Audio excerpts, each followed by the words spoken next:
Hello guys, welcome back to 1997 where we are doing the Hungarian Grand Prix in our Minardi season that isn't really a season. Let us begin and hope that this time I don't run out of fuel, which would be a marked improvement.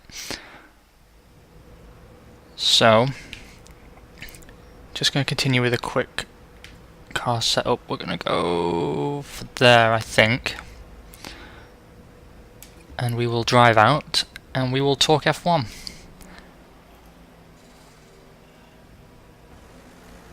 Eventually.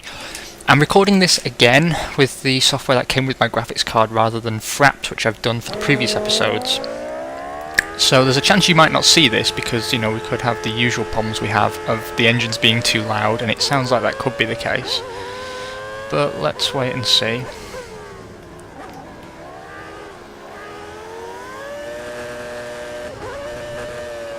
Okay, so what has been going on? You probably lock the brakes there. You probably have noticed that Simon and I are back on the recording bandwagon. So there have been arguably three episodes this week. Wow, what is going on here? I think it's because I've been practicing for round 9 at Silverstone of our 2015 co-op playthrough, and this handles so much differently.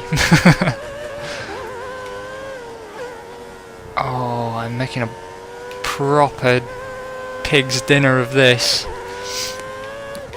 But during the course of those recordings, I noticed when I was listening back that we missed a few points, so now's a chance for us to have a bit of a one-on-one and go over it. We were talking about the brain trust at Manor and forgot to mention that they've picked up a number of interesting signings, let's put it that way, Dave Ryan among them. And it occurs to me that I sort of suggested that this was a bit of a coup for them and a big deal that would affect their performance this season. And having thought it over some more, it's actually occurring to me that these guys have been out of F1 for a reasonable amount of time. And we know the sport moves so quickly that even a brief absence from Formula 1 is enough to sort of put you off the pace. So it might actually be that my projection regarding Manor taking a significant step forward doesn't actually come to pass this season, simply because these guys are going to need a bit of time to get back online, to get up to speed. However, I stand by my assessment in the sense that we are likely to see Manor take a considerable step forward over the next few seasons, if not this season. So just wanted to correct that, because I listened back and realised I'd talked them up quite a bit, and now I've got to back it up, and I don't think they can cash the cheques I've been writing for them. So, just something to bear in mind. What else has been going on? Well, I was quite interested to hear a bit more from Franz Tost about Toro Rosso's, I was going to say testing exploits, but that kind of suggests that they had problems, which they simply didn't. And of course, he continues to sort of be very modest and play down what's been going on for them. However, I stand by my assessment that I think they're going to be the team to watch, and I was very pleased to hear that I'm actually in pretty good company in that regard. And the consensus up and down the grid, or so I've heard from some podcasting, is that many professionals think that yes, Toro Rosso are indeed the team to watch this year.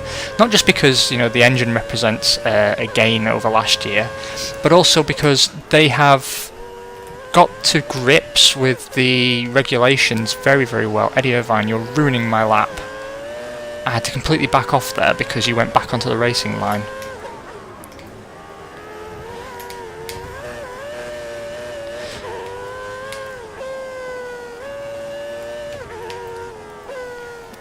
I think this setup is wrong. I can't explain it, but I'm turning the wheel fully and the car is just not responding very well.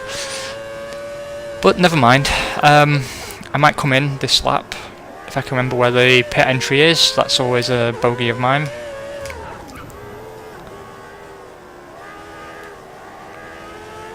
I continue to urge you, if you've not driven this mod, to do so.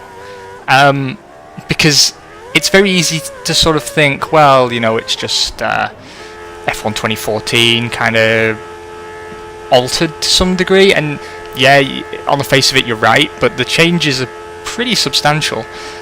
In fact, you just saw one when I entered the pit lane there, where the animation to press the pit limiter button went about 30 centimeters higher, because the steering wheel on this car is so much lower than we've seen on modern cars. I still do love Minardi so much. So where are we sat and how are we looking? I know I haven't done my best lap yet. We are bottom bar Barrichello really, the rest haven't set a lap. Although we're losing most of our time in Sector 2. Yeah, we've got a lot of work to do in Sector 2, so let's get out and do that work. Put another set of options on.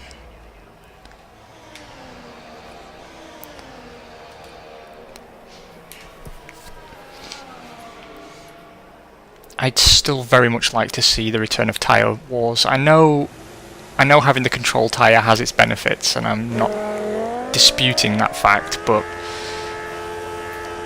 I do miss the days where you could come into a race weekend and know that, you know, Goodyear or Bridgestone had brought a new compound to that race weekend, and then the excitement of finding out, does it work? If it does work, how dramatically does it shake up the grid? I particularly enjoyed the sport around the time Bridgestone entered. Obviously initially they ran at a disadvantage, but it's surprising how quickly a company will close the gap when their reputation's really at stake. I've got to stop locking those brakes.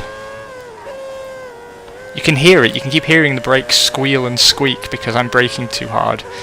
It's just a totally different animal to the cars that are in the game by default.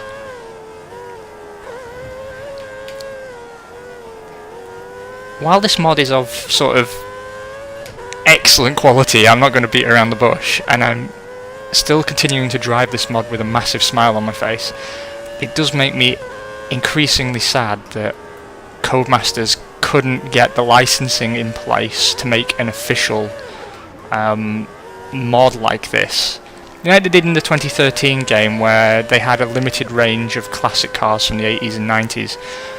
And I do remember seeing a Q&A with Steve Hood, who was calling the shots at the time on the F1 project. And he was saying that he would love nothing more than to have, you know, the Tyrrells and the Benettons and the Jordans and stuff in place, but you've got to find out who owns the rights to the team, and then you've got to contact the companies that appeared on the car in some cases, not every case, but some. And you've got so many people to track down and bring out of closets and dust off with a handkerchief and get them to sign things, and they all usually want some money, that it becomes very difficult to put something like that together. But by God, I'd love to see it happen. I really would. I think, and I know I'm guilty of this, when I first got into Formula 1, which was in the 90s, and you'd hear people like TV pundits talking about how great the sport was in the late 80s, and you'd go, yeah, whatever, and the cars quickly came to look quite old, and you'd look back at these clips they'd show on TV and think, no, Formula 1's all about moving forward, and it's all about the latest technology.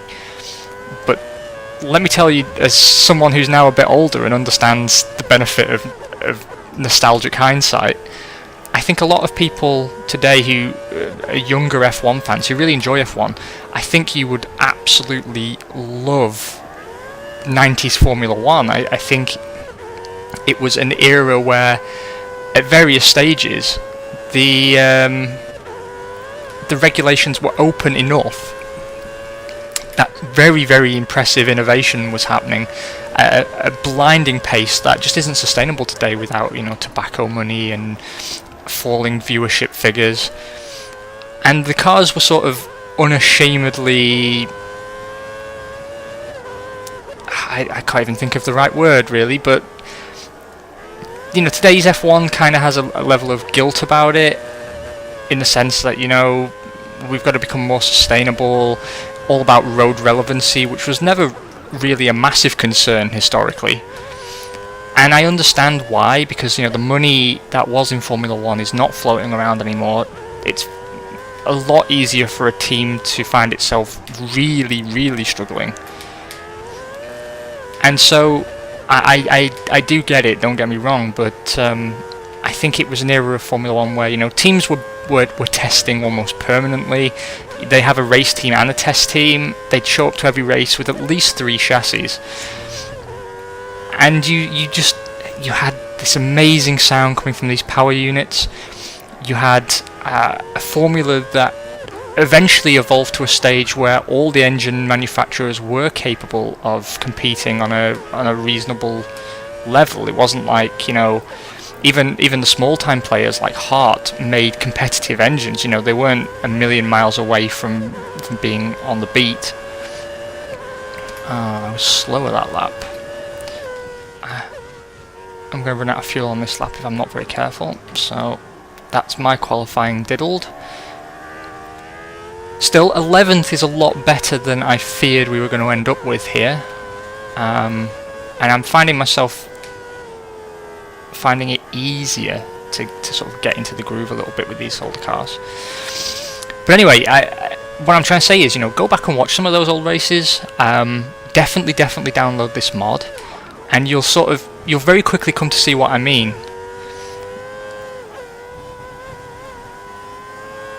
And it's not that, you know, modern machinery is not super impressive, because it is, and it's certainly more technologically advanced because it has to be. You know, we're talking about a formula where you're harvesting your brake energy, and that's something that you have to dynamically adjust as a driver. You know, you have to choose when you are harvesting that power, and that affects your braking. And yeah, there's so much to think of.